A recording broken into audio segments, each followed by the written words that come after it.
If you were to reflect on these past 2 years, you would assume it was the worst the world has ever been through, especially for youth. But when you step into the life of Bruce Lyles, you may think otherwise.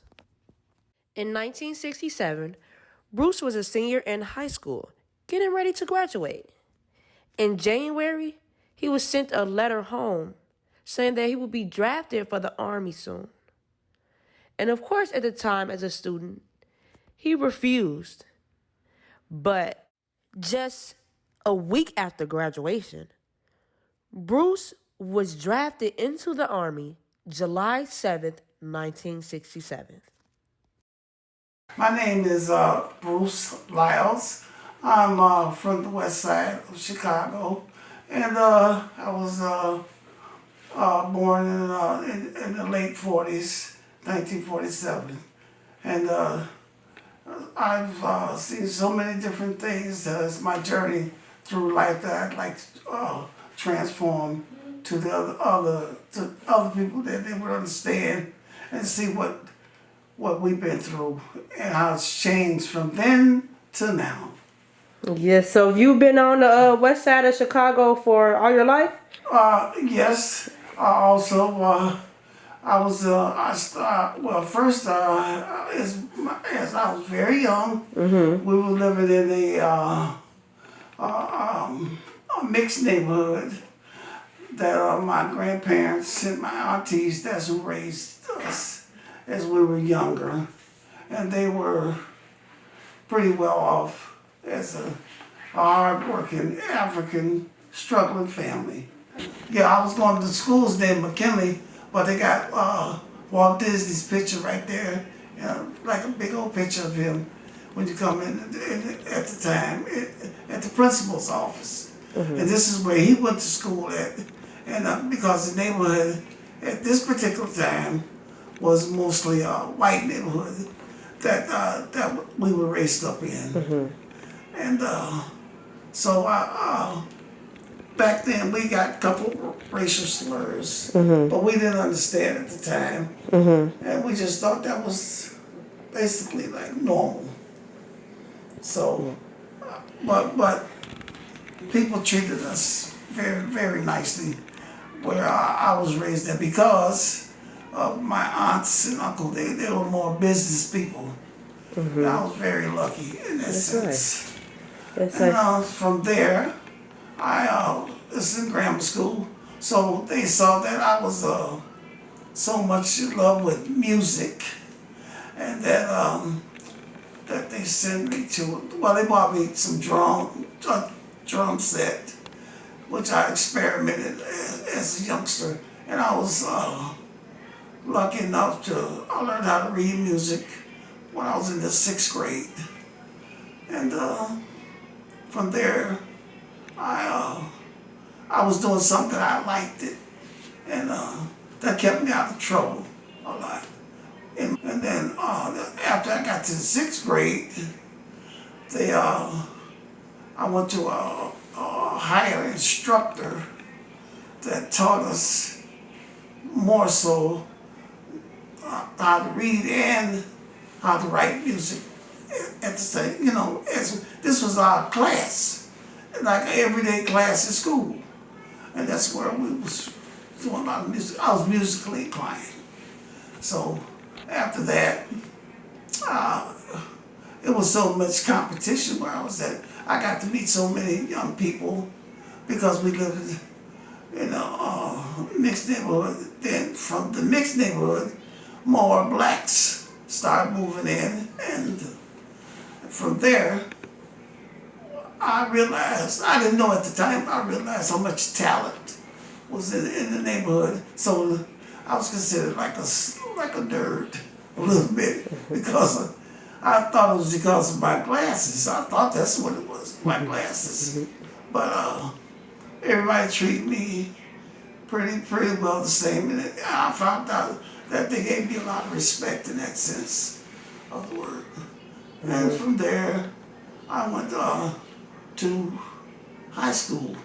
Of course, they put me in the band there and the orchestra. Well, all my friends were mostly members and athletes. And I was very skilled and lucky enough to be a part of the fraternity. And so I didn't have too much problems with getting beat up or jumped on, nothing like that. Because they would say, oh, he's in the band or he's on the basketball team. And it wouldn't bother me, so I had no problems right there. So I pretty well kept me out of trouble. From there, I went to the service. As soon as I was out of high school, I graduated from high school for 6 days, and I got drafted in the Vietnam conflict.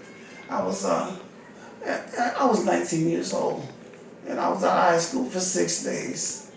And I went to the service, which was a skill that I really thought by me going to school that I wouldn't have to go to the service, but I was wrong.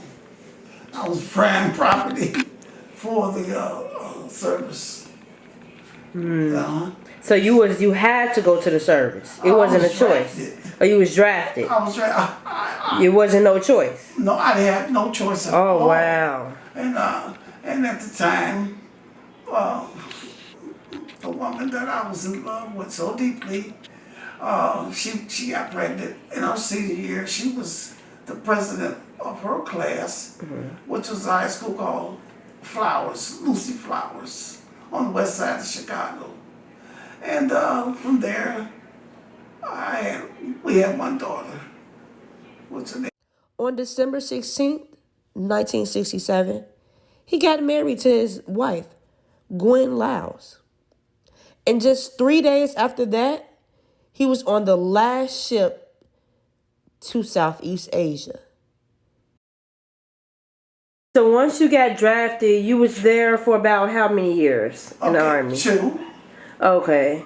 And what were the pros and cons? Did you get like any benefits from the Army? At the time, I didn't. I was in the middle of something because I felt like the war and stuff was over my head. And why was I there? The ship was afloat for about 3 weeks. He even spent his 19th birthday, which was December 21st, 1967, on the ship cleaning toilets. He told the lieutenant, hey man, I'm not cleaning no toilets today. It's my birthday. And the lieutenant told him, if I had a penny for every toilet I cleaned, I would be rich. And so he did what he had to do. You know, it just took me. Yeah. That's the way I felt. Yeah. And so my benefits were, at the time, was I felt like do what I'm supposed to do as an American citizen and be a provider and you know, for myself and my family. And I got drafted, and I wanted to do my best for my family at the time, which I got shot. While I was. So you went through some injuries that were I got traumatized. Right beside my back, right here. But you were still able to take care of your family even though. Yeah. Despite that. That's See what happened was she got pregnant, and then I go to the service same time. Oh wow! It looked like the world was coming to an end to me. I didn't know what to do, but I knew I had to go and serve my obligation to my country. And my mother, she told me, "Do what's I want you to live." That's what she told me. You know, that's what too. Because she wanted me to go to Canada. I don't want to put that on, you know. She said, I'll pay for it. I don't know whether to put that out there like that.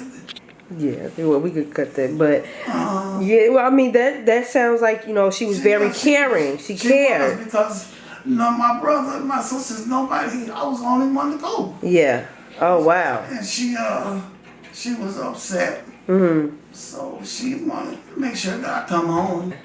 So while I got my orders, and so I got married.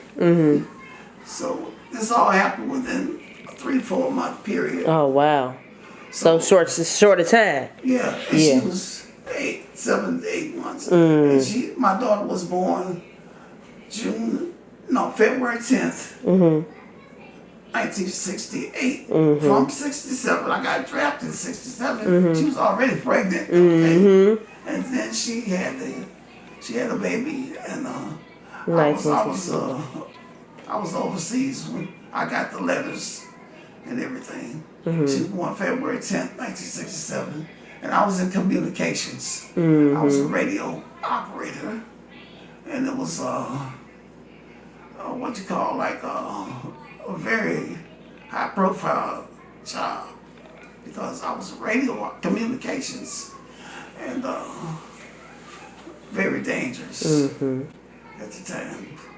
So it was a long ride, dangerous. I went from 0 to 90 miles an hour in real fast, roll up real fast. And so, and before that, I got drafted. I was going to high school like I was supposed to. I was working at the railroad, and so my job, I was working 8 hours. I was a train inspector. As a train inspector. So when I got out, I'm fast forwarded now. After I got out of the Army, I goes back to try to get my job back from the railroad. And they told me, this would start a lot of conflict with me.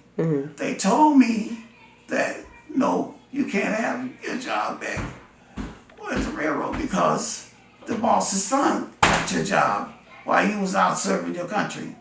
The boss's son got your job. So I'm saying, like, I need my job. I got a family now. And this and that. So they told me you can forget about it. So what I did was I got some information from the service. I went to the federal building, the Dirksen building, and talked to an attorney there named Mr. Jeritek. And he called the president of the railroad and told him this man served his country. And if you don't get him his job back, we will close the place down. That's what the man told me. I was too shocked because no one ever did anything to that magnitude for me, for my country too. And so he told me, the lawyer at the federal building, he told me that, he said, you can go home now. I was in his office. He told me, you can go home because you're going to hear something, before the week is out.